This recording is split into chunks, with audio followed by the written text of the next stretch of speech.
Okay အားလုံးပဲမင်္ဂလာပါဒီနေ့ကျွန်တော်ရဲ့ podcast မှာပါဝင်လာတာကတော့တကဘာလုံးကစောင့်ကြည့်နေကြတဲ့ Wonder Kid ကမ္ဘာဖလားချန်ပီယံပေါ်ပေါ်ပါပဲဖြစ်ပါတယ်မင်းကိုတွေ့ရတာဝမ်းသာတယ်ပေါ့ဟုတ်ကဲ့ Rio ကျွန်တော်လည်းဝမ်းသာပါတယ်အခုလိုပွင့်ပွင့်လင်းလင်းစကားပြောခွင့်ရတာတကယ်ကိုစိတ်လှုပ်ရှားဖို့ကောင်းပါတယ်ငါတို့တိုက်ရိုက်ပဲသွားရအောင်မင်း United ကနေပထမအချိန်ထွက်သွားတော့ကလူတွေကအများကြီးပြောကြတယ်အဲ့ဒီချိန်ကဘာဒီဖြစ်ခဲ့တာလဲ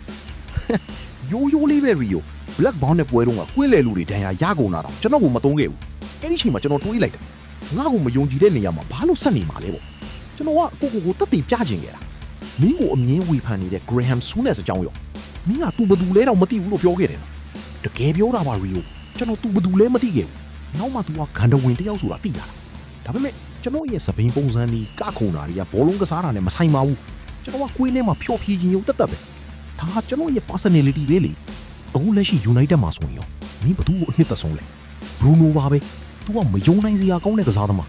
ကျွန်တော်ပြောရဲတယ် Bruno သာ Man City လို့အသင်းမျိုးမှာကစားရင် तू ကဘယ်လုံးတော့အဆင့်ပဲ तू ကကွင်းထဲမှာအရာအားလုံးလုံးနိုင်တဲ့ तू ဟာ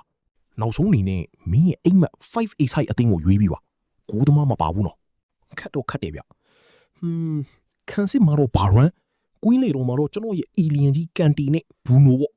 ပိုက်စစ်မှာတော့ဇလာတန်နဲ့အနယ်လကာကိုထားကြည့်ပါတယ်ဝါတကယ်ဟိုအားကောင်းတဲ့အသင်းပဲ